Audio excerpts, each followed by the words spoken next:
Hello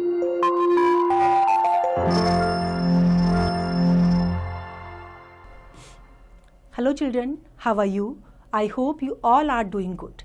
Children, now I am going to narrate you a very interesting story, The Song from Heaven. Song from Heaven is written by Hertha Polly, who was born an actress, author and journalist. Hertha Polly was the daughter of a journalist and women's rights activist, Berta Maria Sorts, and doctor and university professor of celluloid chemistry Wolfgang Joseph Polly, who came from a Jewish Prague publisher's family. It was 24 December 1818.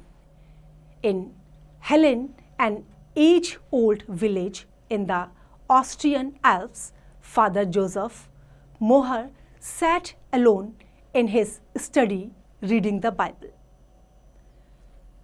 Father Joseph क्या कर रहे थे? अकेले बैठ करके Bible को पढ़ रहे थे. Unto you is born this day in the city of David a Savior. Suddenly there was a knock on the door of Father Mohr's study. Who is there? asked Father Mohr as he opened the door. जब knocking हुई तो उन्होंने पूछा कौन है?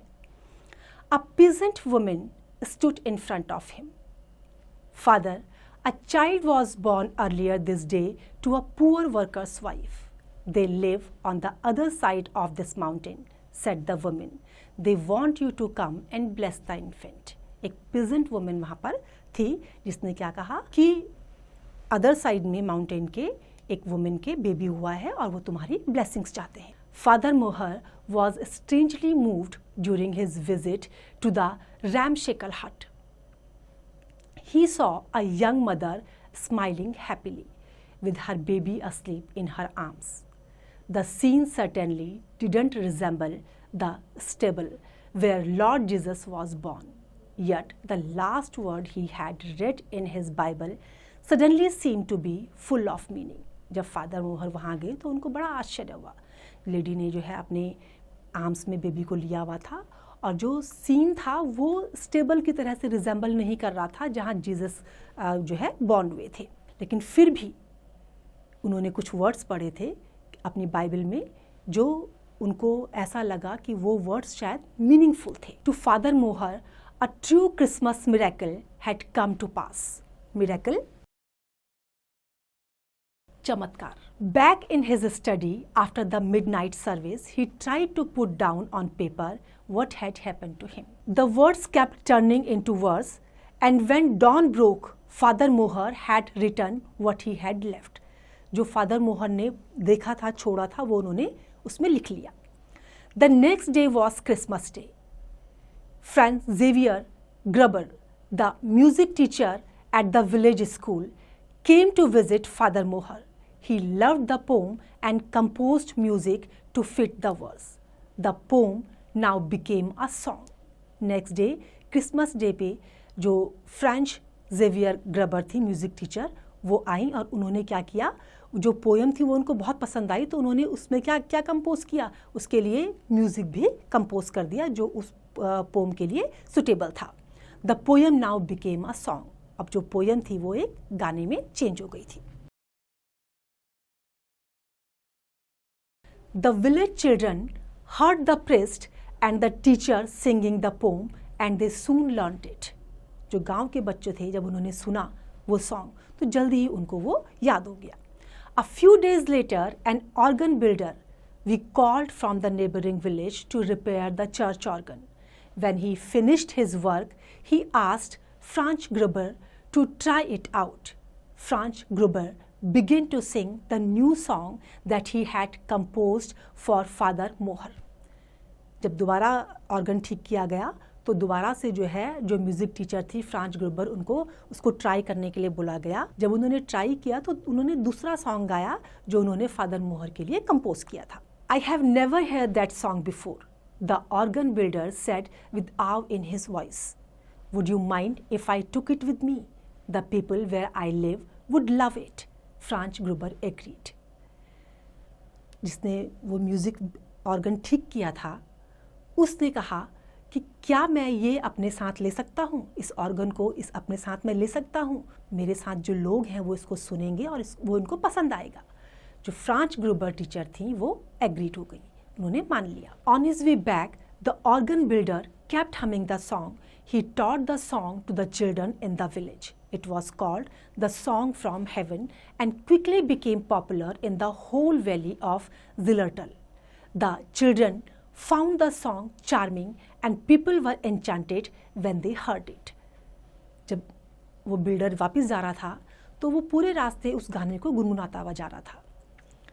उसने बच्चों को भी सिखाया, वो बच्चे उससे इतना अट्रैक्ट हुए, इतना चार्मिंग वो सॉन्ग उनको लगा कि उस सॉन्ग का नाम रखा गया था द सॉन्ग फ्रॉम हेवन। और बच्चे उससे बहुत एन्चांटेड हुए, बहुत ज़्यादा वो जो है उसमें एक जादू था उस सॉन्ग में, बहुत चार्मिंग वो सॉन्ग था और बच्चों ने उसको बार बार सुना। जब कभी भी सुना तो वो उनको बहुत चार्मिंग लगा। Of all the youngster in the valley of Zillertal, the ones with the most beautiful voice were the 4 Strauss's children, Caroline, Joseph, Andreas, and little Amalie. Those Strauss's, the people used to say, sing just like the nightingales. In 4 names, Caroline, Joseph, Andreas, and little Amalie.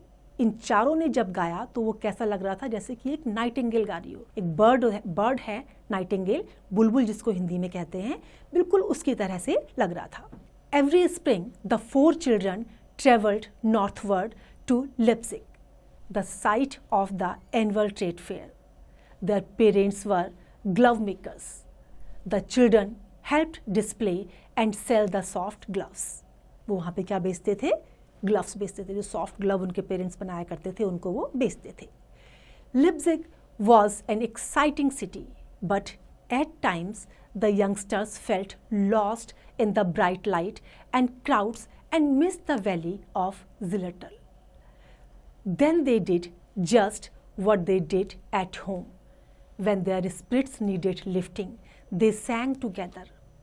The song they sang most because it was their favorite was the song from heaven. जब कभी भी उनको वहाँ पे उन्होंने miss किया तो उन्होंने क्या किया, चारों ने एक साथ वो सॉन्ग फ्रॉम हेवन जो था उसको गाया. The children found that the song charmed everyone in the busy city. Passers-by stopped to listen and were enchanted by its beautiful melodious tune. बच्चों ने क्या देखा कि उस गाने से जो है हर कोई अट्रैक्ट हुआ. इतना मधुर वो गाना था, उसकी सुंदरता से हर कोई अट्रैक्ट हुआ. जो भी वहाँ से जाता था वो अट्रैक्ट होता था. One day, an elderly gentleman introduced himself to the children as the Director General of Music in the Kingdom of Saxony. He gave them tickets to one of the concert that he conducted. The youngsters were delighted. उनको ticket दिया गया जहाँ पर वो concert होने वाला था. जो यंगस्टर्स थे वो बहुत आनंदित हुए, बहुत खुश हुए. That evening, when they entered the brilliantly lit auditorium, they couldn't believe their eyes. It was filled with men in silk hats and ladies in rustling gowns. They were still in awe as the concert ended. And then, to their utter surprise, the old gentleman rose to announce that there were 4 children present with the finest voices he had heard in years. He asked them to come on stage and sing for the king and queen of Saxony. The announcement took the youngsters' breath away, and their faces flamed. जब उस गाने से, उस concert में जो गाना गाया गया था वो उससे खुश नहीं हुए थे, तो उन चारों लड़कियों को रानी और राजा के लिए गाना गाने के लिए बुलाया गया. जब अनाउंसमेंट हुई तो जो लड़कियां थी उनकी जो थोड़ी देर के लिए उनकी सांस रुक गई थी और फेसेस जो है उनके बिल्कुल फ्लेम्ड हो गए थे. As people began to applaud, जैसे जैसे लोग जो है उनकी तारीफ में जो है शोर मचा रहे थे, उनकी तारीफ कर रहे थे, उनका वेलकम कर रहे थे जोर की आवाज़ में, तो उनके फेसेस फ्लेम्ड होते जा रहे थे. Let's just shut our eyes and pretend we are singing at home. Amalie whispered to the other. Pretend करना means प्रिटेंड करना मीन्स बहाना करना। क्या कहा उसने कि हम इस तरीके से एक्टिंग करेंगे अपनी आंखें बंद करके जैसे हम घर में गा रहे हो। Their first song was the song from heaven. When they finished singing, there was a moment of stunned silence before the applause broke out. The youngster sang all the songs they knew, and when they knew no more, they sang the song from heaven again. उन्होंने क्या करा, वहाँ पे the song from haven गाना शुरू कर दिया। और उस समय जो है सब लोग बिल्कुल आश्चर्यचकित होकर उसको सुन रहे थे। जब तक वो उस गाने की तारीफ़ें करते उससे पहले बिल्कुल शांति से सुन रहे थे, शॉक्ड होकर के सुन रहे थे। और जब वो यंगस्टर्स जो है उनको कुछ गाना नहीं आ रहा था, दोबारा से वो सॉन्ग ऑफ हेवन गाना शुरू कर दे रहे थे। The audience was still shouting for more when a gentleman in uniform came up on the platform and said that their majesties desire to receive the singers. That was very pretty indeed. The king said after the children had been introduced, "We have never heard the Christmas song before. What was it?" "It was a folk song, Your Majesty," said Joseph. Joseph ने क्या कहा, ये folk song है। "Won't you come to the castle and sing it at Christmas?" the queen asked. "Our children will love it." So it happened that on the holy eve of the year 1832, in the Royal Saxon Court Chapel, the Strauss children sang at the end of the Christmas services. उन्होंने Christmas में जो है वहाँ पर उस गाने को गाया। Silent night, holy night, all is calm, all is bright. Round your virgin, mother and child, holy infant, so tender and mild, sleep in heavenly peace, sleep in heavenly peace. And since that Christmas Eve, the song spread quietly round the world. जब उन्होंने ये गाना गाया तो ये जो song उन्होंने गाया वो पूरी क्रिसमस ईव के लिए वो सॉन्ग जो है सब जगह पूरी दुनिया में फैल गया। For years, on each Christmas Eve, Silent Night was sung in the village of Helen in the house where Gruber lived and died. कई सालों तक जो है क्रिसमस ईव में ये साइलेंट नाइट वाला सॉन्ग गाया गया, जहाँ पर ग्रुबर का जो गांव था, विलेज ऑफ हेलन, वहाँ पर उसे गाया गया जब तक उनकी डेथ नहीं हुई थी। Later this early performance was carried round the world by radio, and today the song from heaven, like the Christmas message itself, still rings for all men of goodwill.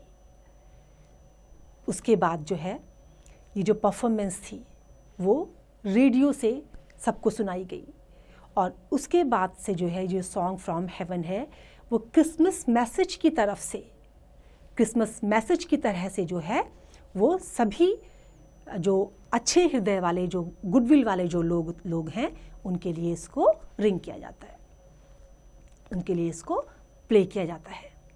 तो I hope you have enjoyed the story.